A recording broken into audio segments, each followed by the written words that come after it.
Hey guys, it's Jen Lefforge. Welcome to my channel and welcome to another edition of Runday Monday.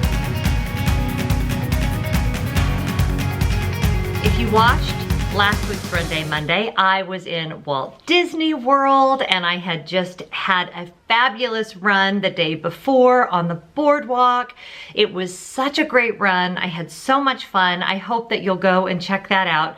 And today I am back in a very cold and very rainy Atlanta. And I am currently, if you've been around for a while, you know, in training for the Walt Disney World Half Marathon, and now also in training for the Walt Disney World 10K during marathon weekend. I'm not sure why I signed up for the 10K. I just did. I've never done the 10K marathon weekend. I've done Walt Disney World 10Ks before as part of a challenge. This one isn't actually a challenge. It isn't like the Goofy, which for those of you, again, who may not know, the Goofy is when you do the half marathon followed by the full marathon the next day. The Dopey challenge is really dopey. It's the 5K, the 10K, the half, and the full. I've done, the Star Wars challenge. I've done the Princess Glass Slipper challenge, which is the 10K and the half marathon. This particular race weekend doesn't offer that as a separate challenge, so I won't get a separate medal or a separate shirt for doing that. But I just thought that doing the 10K would be fun. Fun to get up at 2:30 in the morning 2 days in a row. And that's right, when you run a Run Disney race, you get up at 2:30. In fact, my phone has a kind of ongoing alarm that is marked. Speaking of my phone, make sure that's turned off. That's marked for 2:30 a.m. and it's actually called my Run Disney alarm because that's what time you get up if you want to run Disney. But today I want to go over just kind of how my training went for the week. I have not done this week's long run yet. We had a lot of rain this weekend in Atlanta. So, and tomorrow it's supposed to be 50 and sunny. And I looked at the schedule. I was scheduled to do 8 miles on Sunday. And I was like, you know what? It's not going to make any difference at all if I move that from Sunday to Tuesday. I'm very grateful that I'm not working right now because other half and full marathons that I've trained for, I've always been working full time. So the weekends were really the only time I had to get those long runs in. So super grateful that I have that flexibility in my schedule. But I thought, you know what? I'm gonna do this run when the weather is a little bit nicer. So I will be doing my 8-mile run tomorrow. I did, however, get 3 shorter runs in this week. I did a lot of speed work. I actually did more speed work than I had planned on doing. I've started doing these wind sprints. I talked about that a little bit last week. They're short bursts and they're super fun. I'm enjoying doing them kind of at the end of an easy run, just a few little pickups, and I am really seeing my time start to improve. I had an under 10:30 mile in the midst of a 4-mile run for the first time in a couple of years. So I'm really seeing some benefit from that. I'm remembering in my stubborn mind that if I want to run faster, I have to run faster. I just have to be very careful because, like a lot of runners, I tend to get injured when I do too much speed work.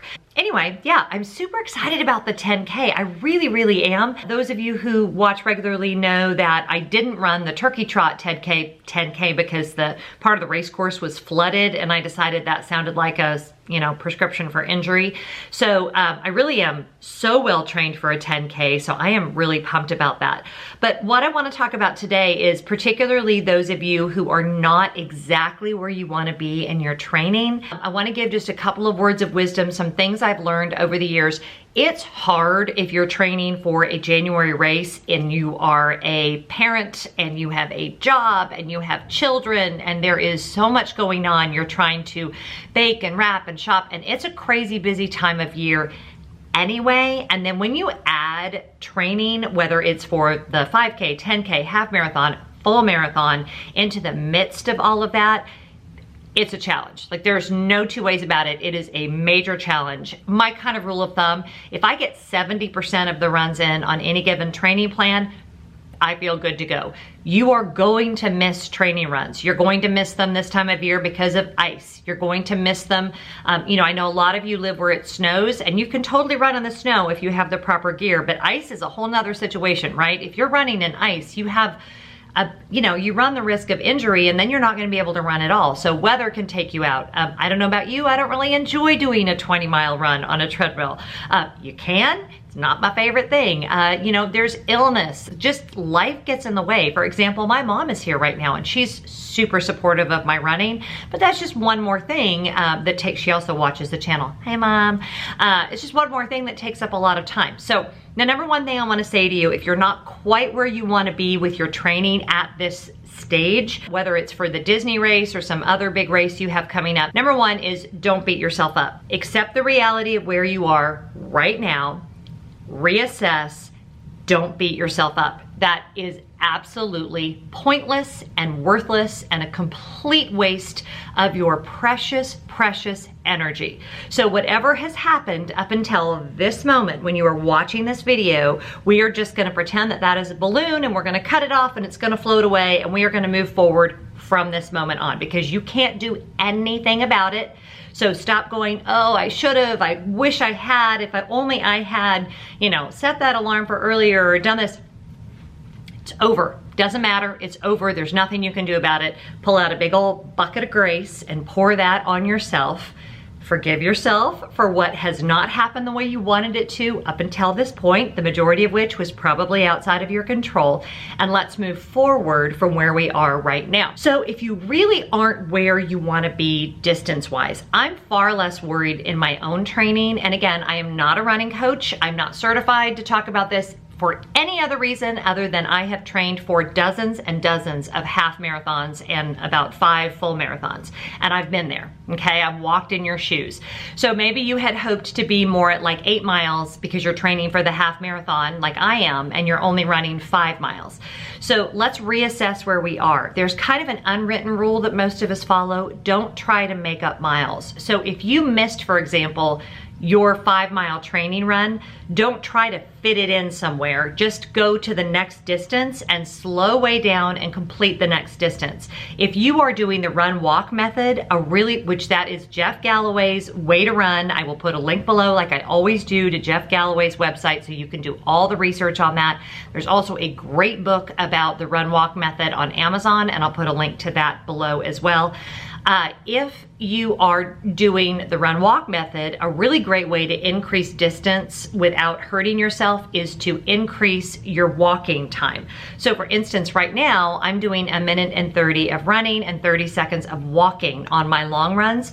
If I wasn't able to get my long run in, I could maybe increase that to maybe only doing 30 seconds of running and 30 seconds of walking, and then I could still complete the distance because you really want to complete that full distance. That's what's going to build that endurance. And then if you want to work on speed work, you can do that during your shorter runs, but that's one way to kind of help increase how many miles you've run so that you feel more ready on race day. Another way to do that is just reset your expectations. So that's my number 2 tip. So number 1, don't be so hard on yourself.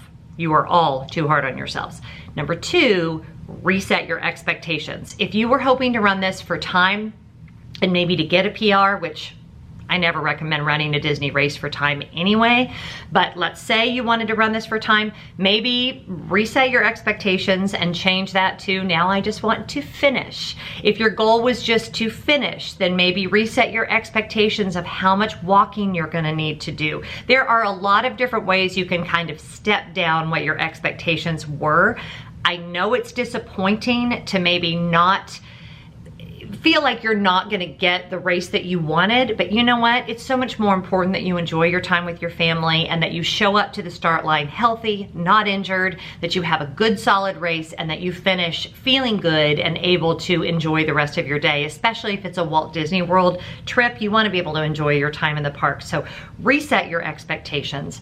And then number 3, I want you to really think about what could you do to make sure that from now and for the rest of your training, which we only have a few weeks left, you can make running a priority. If you're not quite trained the way you want to be, we got here for a reason. Yes, a lot of it is out of your control. Some of it is in your control. How can you enlist the help of others? Can you get some more help with your kids? Could you outsource some of the things you think you have to do this Christmas? I always like to look at my list of things to do and go, what do I not like? Like, what is on this list that I don't enjoy and I don't want to do? Cross them out.